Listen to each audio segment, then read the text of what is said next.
This is what's going on next door. So they might not be taking the whole tree down. And look, the Bradford pears are past their point of flowering. Now they're leafing out. Nice, nice. Squirrel's favorite tree. No, not my favorite tree. It smells so yummy. It smells like a dead body. Cut them all down. Anybody who has a Bradford pear tree, chop it down to the ground. Replace it with something else. Some people might like Bradford pears. That's just our opinion. No, they're weeds. They're obnoxious. So let's go. Okay, here's the next one, guys. This is a quick and easy job. I think we're going to plop out one lavender, put the 2 tater tots there, plop out the pink moly grass, and then she has a couple other little things she wants to put in here. I'm going to go ahead and get spading these beds. Should only take us an hour to spade these beds, move these plants, and then there's some back there you guys see that I'm going to do. I don't know how good you guys can see this edge. That sun is like horrible, right?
Okay, Rachel's finishing blowing off everything over there.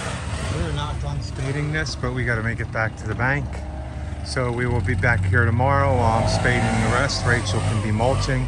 And all we have is one little bed on the other side that goes around the house just like this one. So while Rachel's mulching tomorrow, I can be spading beds, the rest of the beds, and we definitely will have this one done tomorrow.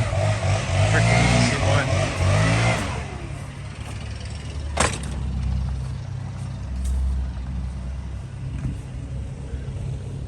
As you can see, we're done in the front.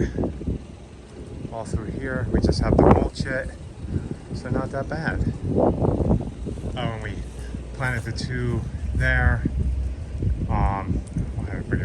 Tater tots there. We planted gladiolus there, and Rachel put some achilla in between the lavender. We pulled the muley grass out because it was growing into the walkway. That's one mistake we made when we planted this. We had a muley grass right there at the walkway. You do not want that. They grow big. And then we put a gladiolus over there, and then two in the back. Look, guys, the boss found me a new walk behind. Yeah. What'd you do back here? You got mad at me?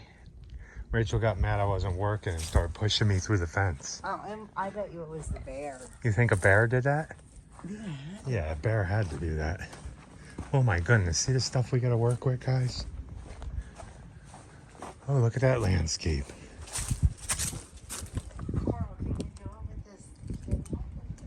Who did that? Who did that landscape, Rach? It's really nice, ain't it? Yeah, I can do it. You can do it.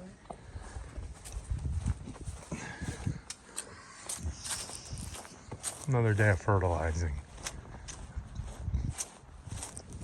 Oh man, this grass has so much, this lawn has so much more grass in it now. This is like, I'm actually going to enjoy mowing her lawn this year. Yeah. Look at this. It's actually grass. Yep. This was never grass. I mean, there's still weeds in there, but Well, yeah. this was all crabgrass and weeds. So.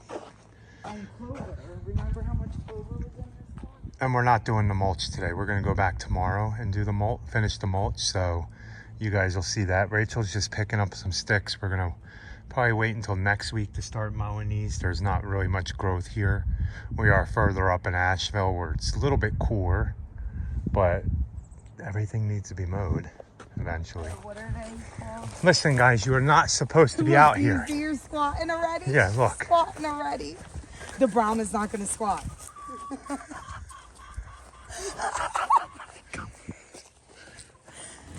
It is March 9th. We are going to mow today. 1 yard. We're going to go over and mow, fertilize, and put lime down. But that'll be the second yard we've mowed this year so far. And it's March 9th, like I said. So we are late getting pre-emergence down on some of our lawns. As you can see, we have clover already, crabgrass already, chickweed already, some henbit. All these weeds popped up just before we could get the pre-emergent down, and it's not our fault. We didn't expect it. We didn't expect to be mowing a month earlier neither. We're gonna mow today. That's our second lawn. Next week we're gonna start mowing half our schedule, then the other half. So that's 2 weeks earlier than we did last year. And last year we were almost 2 weeks earlier than the year before, and then the year before we were like a week earlier than the year before. So every year it's been a little bit more. This year is more dramatic. It's about 2 to 3 weeks earlier. Everything should be mowed because it's actually growing. We are going to get down to 27 2 nights in a row, 123 and 1 at 27. So that'll slow it down some. And the daytime temps are only going to be in the 50s. So that'll slow the grass down, but this is what happens. I'd say about 65% of our lawns, we got the pre-emergent down 3 weeks ago, and they're probably not going to have as many weeds. And then another probably 10 or 15% we got down about a week and a half ago. They'll probably have less, and then these ones we're doing now are probably definitely going to have more weeds, so we'll have to spray more than I would like to, but it is what it is. You can't control Mother Nature. So I'll take you along. Rachel mowing, the client actually called and said that, well, she texted us or emailed us and said that it needs to be mowed. The backyard's over a foot long.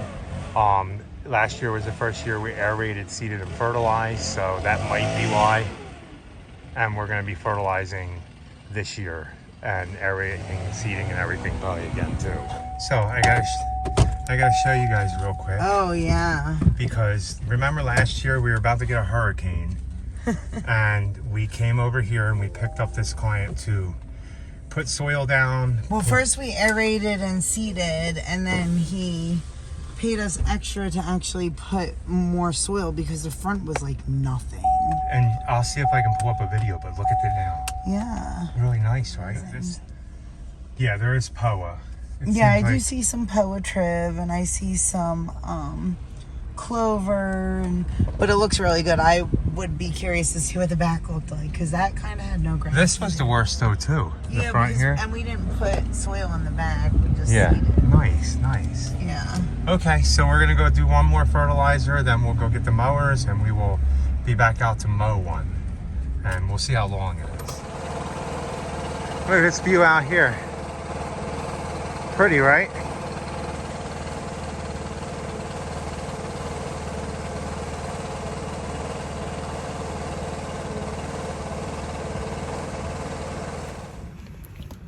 Okay, you guys seen earlier we were fertilizing and doing some other stuff.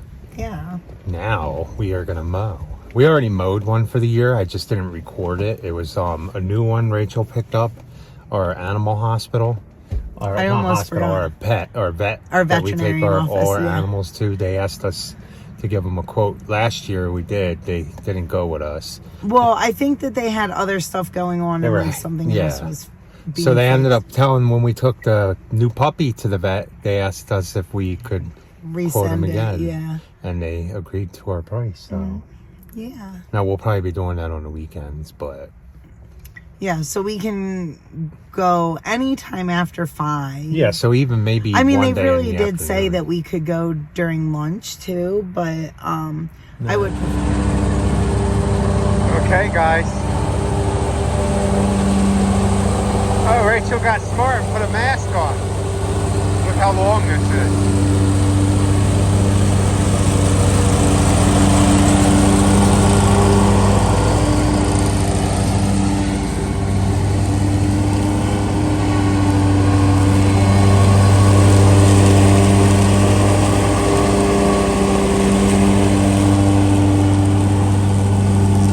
Smell of fresh cut grass.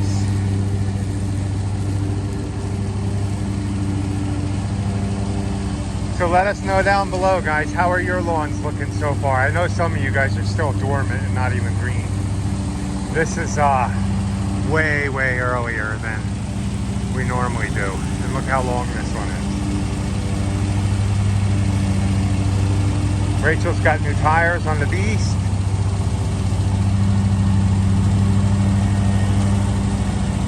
I'll get some more of her mowing in a minute. I'm working on this right here.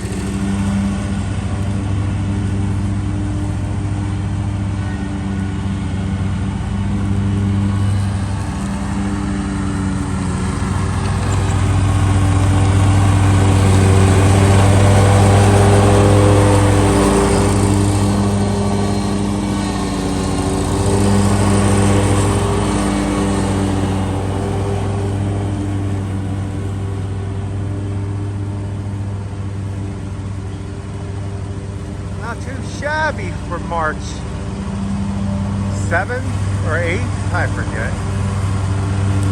Right?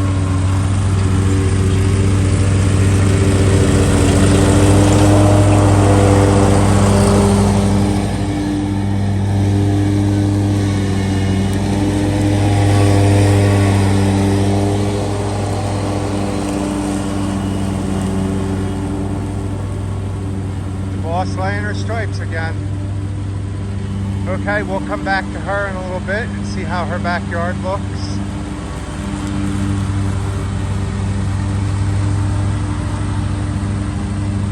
We'll get one more shot. One more pass.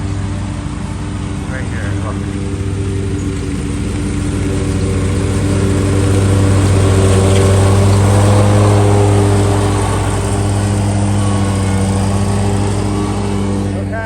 Striping this up. I'm mowing 3 times on this yard because to get some leaves up. Not too bad for the first mow of the year, right guys? Okay, we fertilized this one, mowed it. Still leaves. There must have been more leaves that came down after we did the last cleanup. Then I mowed the front. And we will be back in 2 weeks. Everything is going to start on 2 weeks first. Then go to weekly if we warm up more. But not bad. Look, the cherries are blooming. The weeping cherries blooming right now. 3-4 weeks early. Everything is bloomed. Let's just hope these plants can survive this freeze we're gonna get. Okay, we're done for the day. It wasn't much.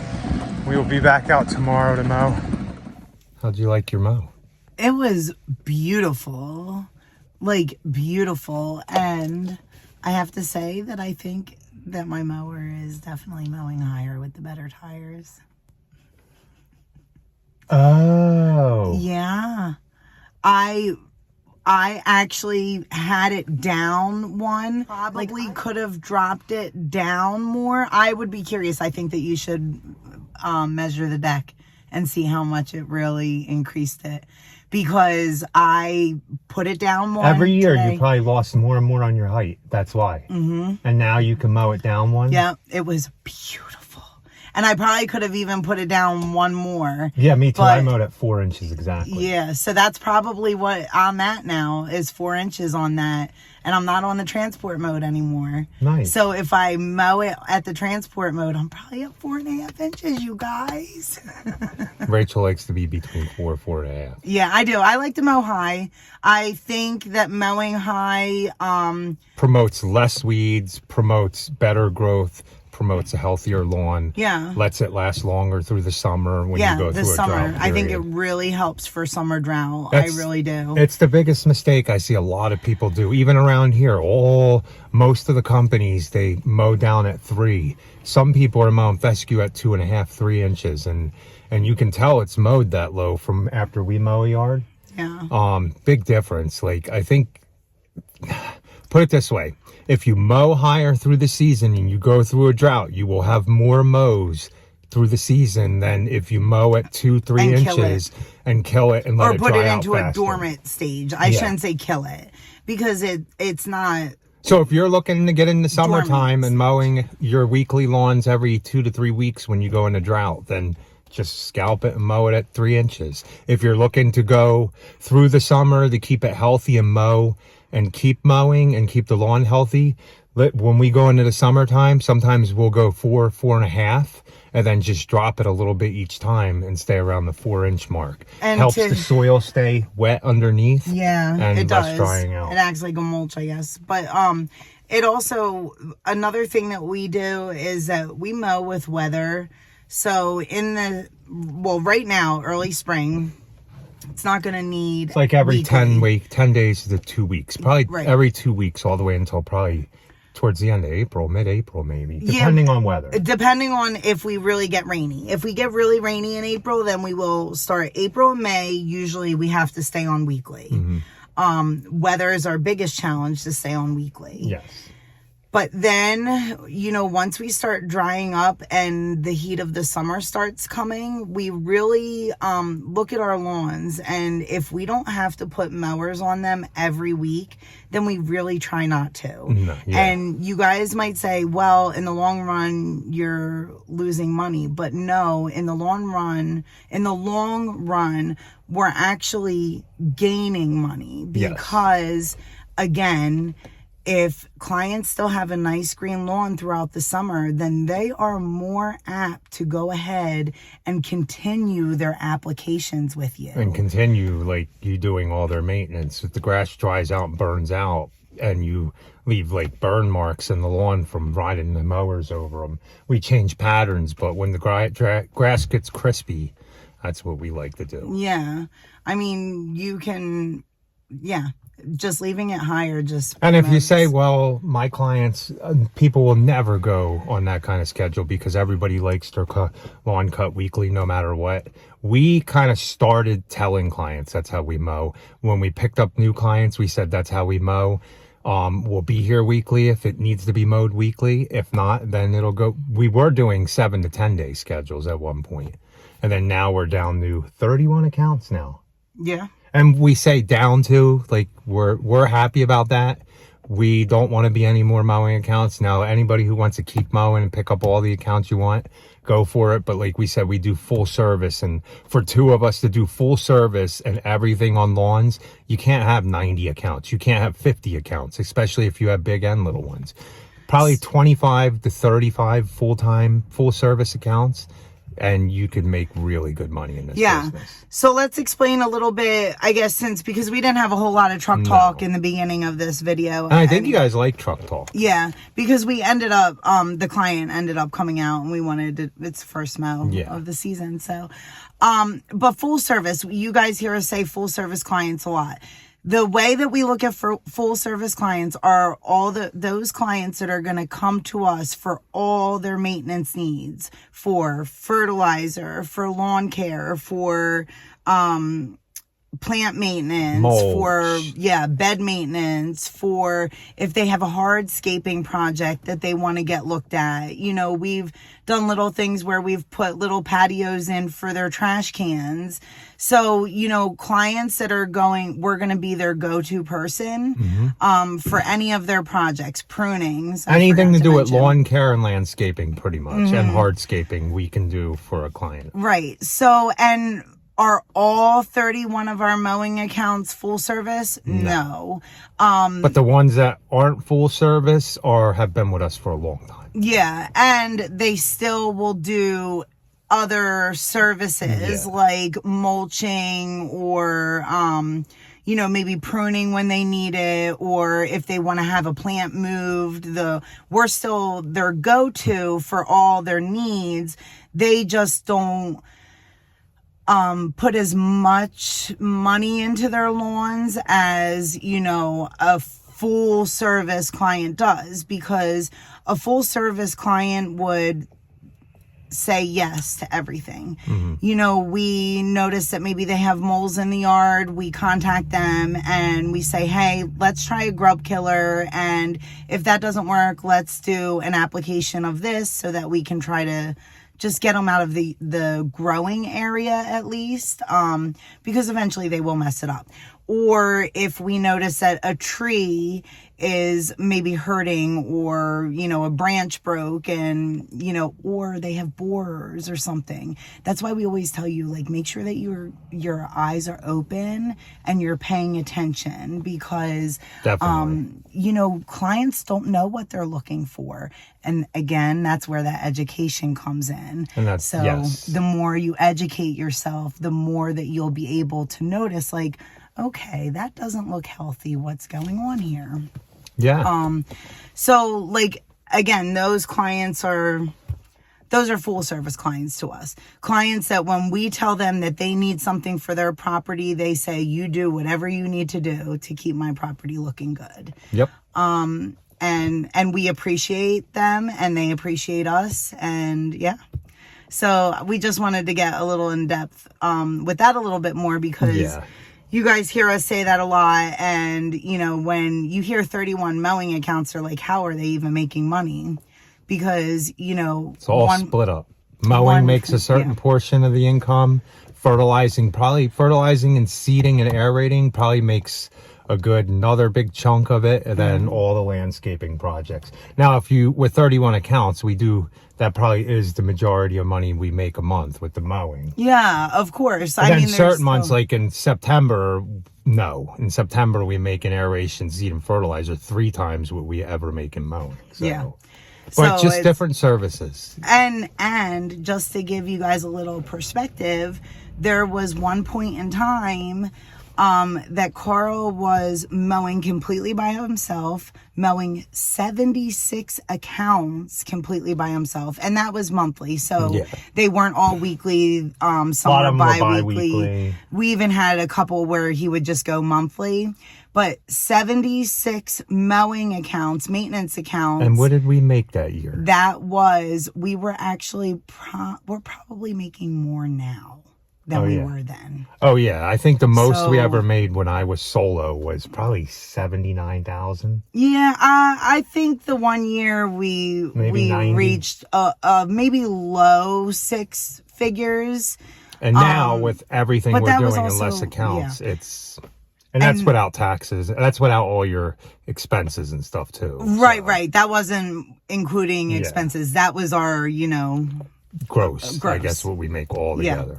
So you can make a good amount of money mowing solo and just mowing, but if you want to do less accounts and deal with less clients, then put all them services in there so you can make more money at one property than you would at 10 properties mowing. So that's educate yourself, like we say. Going, and if you can get your fertilizer license, fantastic.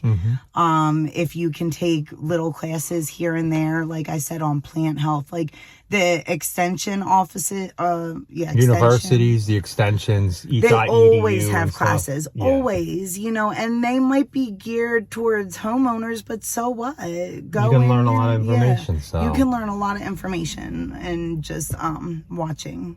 Or you can just watch us all the time. Now, we're no experts. No. But we do give good tips here and there. We do give, you have to watch though. Yeah. Because that's not what our channel's about. We are just sharing our experiences, what we have learned throughout the years, and our tips. So, and obviously people don't like that we use Jobber, but I don't care because Jobber has changed my life, and if I sound silly, like I'm not getting paid for this right now. We got a lot of dislikes on the Jobber we did. Which I don't know why. I guess people think you're a sellout because you do something with Jobber, somebody you've worked with for 4 years now, that you've actually paid for the program for 4 years. And they say, hey, you want to do something with us? And we say, sure, we use your program. I mean, Ferris comes to me and wants to give me a brand new free mower. I'm going to take it. Sorry, guys. Now, if Toro comes to me with a free mower, no, I'm not going to take it. I'm a Ferris guy. I like the Ferris. I'm not going to change the brand just because somebody gives me something. We actually have had another program reach out to us and want us to do their program, and we said no because we were already with Jobber. It was our first year with Jobber, and we don't quit that easy. No. So I love Jobber. It really does. It just makes it easy with scheduling and all that good stuff. And we love Ferris. We love Still. Yeah, you guys, we've been doing this how many years? 13 and again, years. Yes, but how many years on YouTube? For YouTube, on YouTube for now 6-7 years, and we've had the same exact brands for the whole 7 years. I think probably if you look back at old videos, I probably say the same stuff over and over again. But that's just us. And again, we're sharing our journey. We're keeping it real. And we appreciate you guys watching. So please like, comment, share, and subscribe. And be happy. Have a good night, guys. Have a good night.